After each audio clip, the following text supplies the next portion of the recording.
Hi there. Here's our first in the series of deconstructions and analyses of Robert Frost's poetry in the area of study discovery.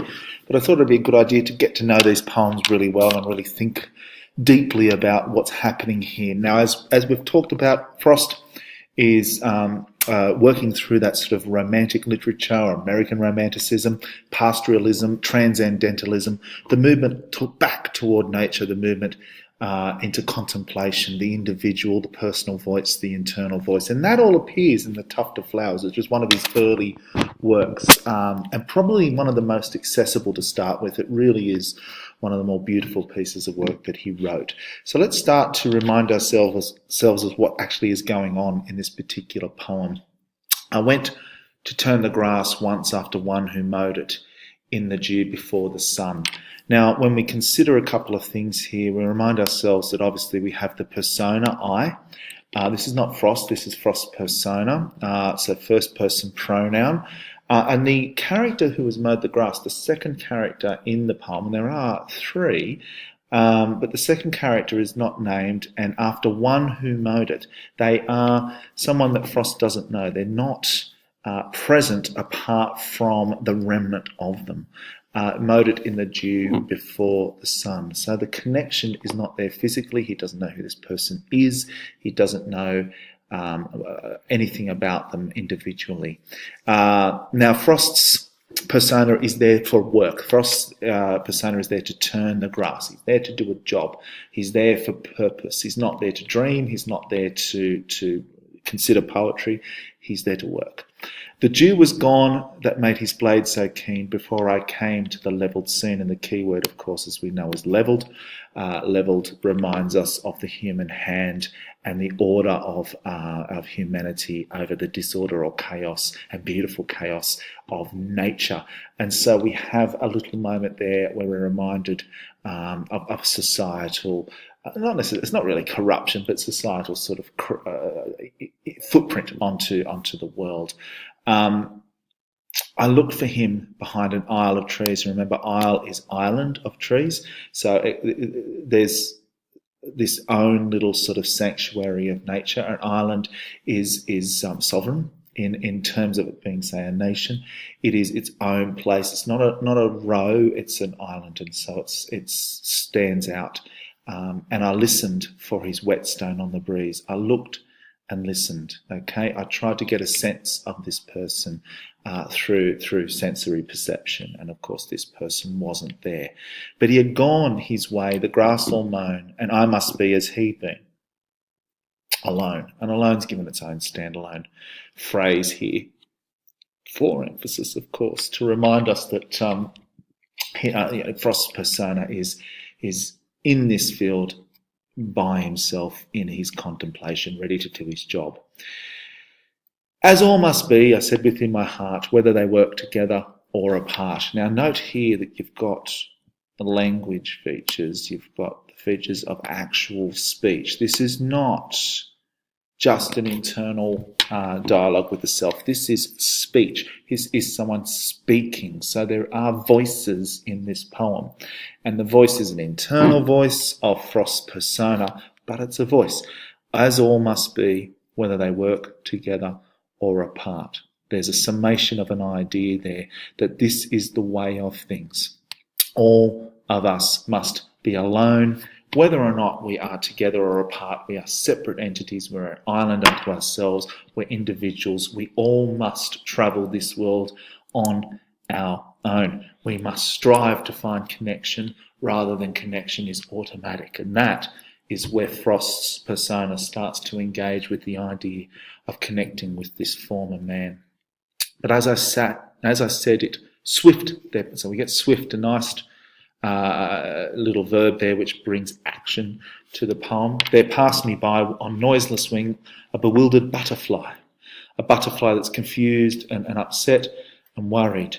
This movement is fast, so it draws him quickly to the butterfly's movements.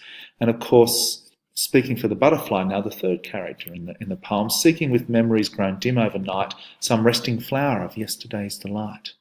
Now let's remind ourselves that in terms of a butterfly, yesterday is an eternity because their lifespan is not like ours. They don't get to live for 80, 90, 100 years. They get to live for one spring. And so a whole day and a whole night is a substantial amount of time. So for this butterfly, its place of rest, its place of home, its place of purpose is gone, and the bewilderment is there. So he's trying to get us to understand or to really empathise with that butterfly situation. If you went away for some time from somewhere of which you were familiar and returned, you'd be in a bit of strife personally if the place has changed significantly. And that happens to us quite often. Our sense of permanence, therefore, has been removed. This paddock has been disturbed. And once I marked his flight go round and round, as where some flower lay withering on the ground. Key phrasing here, lay withering. Withering gives us the present tense. It's a moment that Frost persona sees this plant dying. It's not dead, it's dying. The violent act is still in participation of the moment. So Frost gets to bear witness to this at this point what he considers to be a reasonably violent act, both against the butterfly and the flower. In terms of romanticism, this is of course what is going on in when society is showing its corruptingness. It's a corrupted flower, it's a corrupted butterfly, it's a corrupted field. Then he flew as far as I could see, and then on tremulous wing came back to me. This shaky, nervous butterfly searched and searched and searched, came back to the one thing that was different in the space that the butterfly could find in terms of standing upright. The persona, there it is, came back to me, came close. I thought of questions that have no reply. We get philosophy. Nice bit of philosophy there. I was about to think beyond my means of just being a grass turner, and would have turned to toss the grass dry. Here we are. I'm about to go back to my work. There I am. I'm about to turn the grass. If I turn the grass, it dries in the sun. That's the purpose of creating hay from grass. That's what I'm doing. And would have turned to toss the grass dry. I'm about to go back to work. This is a moment for me. This is a moment of discovery. But the connective. He turned first and led my eye to look at a tall tuft of flowers beside a brook. Come over here. There's something magical happening. There's something precious and magical in the corner. And he's drawn away from his work, from his utilitarian needs, from his goals, and he's brought into time standing still and looking closer and looking deeper. A leaping tongue of bloom the scythe had spared, beside a reedy brook the scythe had bared. So we see the mode area there, and then we also see this, a leaping tongue, a lovely bit of personification about the flowers themselves, a leaping tongue, standing upright. The scythe had spared, okay? The scythe itself, not necessarily just the man holding it, but the scythe that make this choice. I left my place to know them by their name, finding them butterfly weed when I came. I have come to this place where the butterflies come. Something precious is going on. The mower in the dew had loved them thus by leaving them to flourish. The mower, the man, not the machine, the man has left them behind. These flowers are precious. I'm leaving them to flourish, not for us, not yet to draw one thought of ours to him, but from sheer morning gladness at the brim.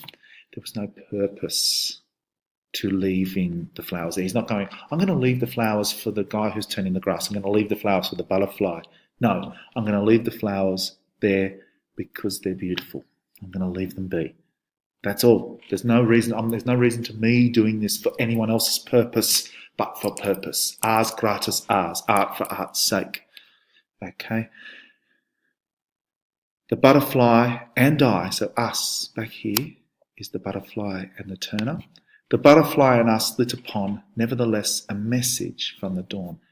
There's a moment here with the butterfly and I, connecting him and the butterfly, nature and the persona and nature, coming together. There's a moment of insight being shared.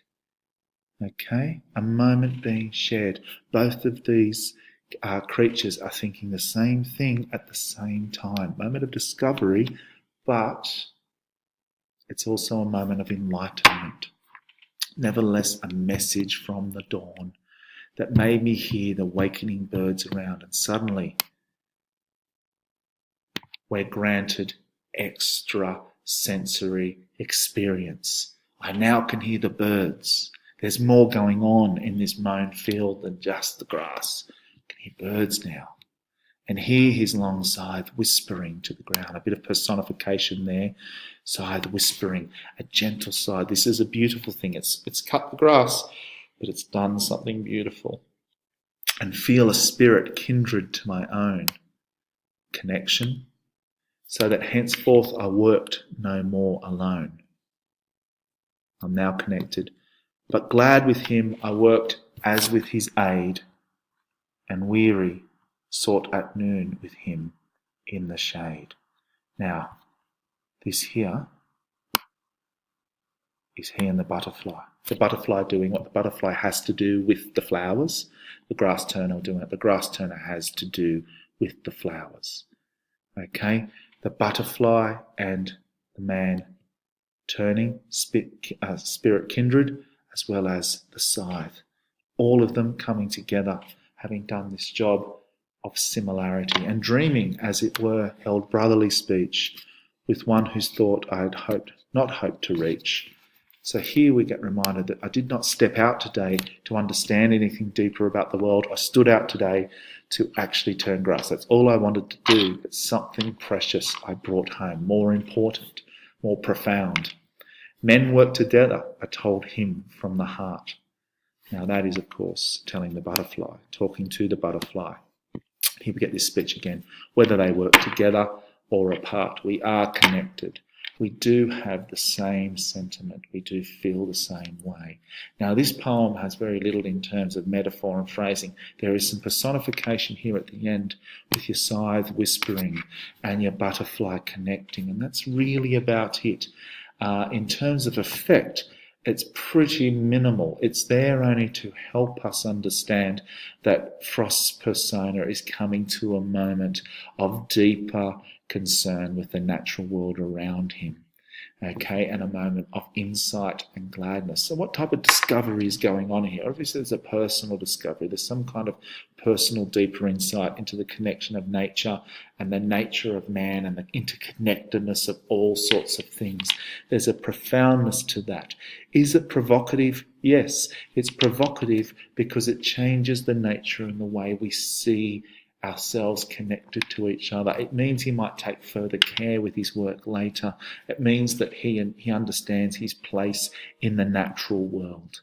Okay, so those kinds of things are what we need to consider with this particular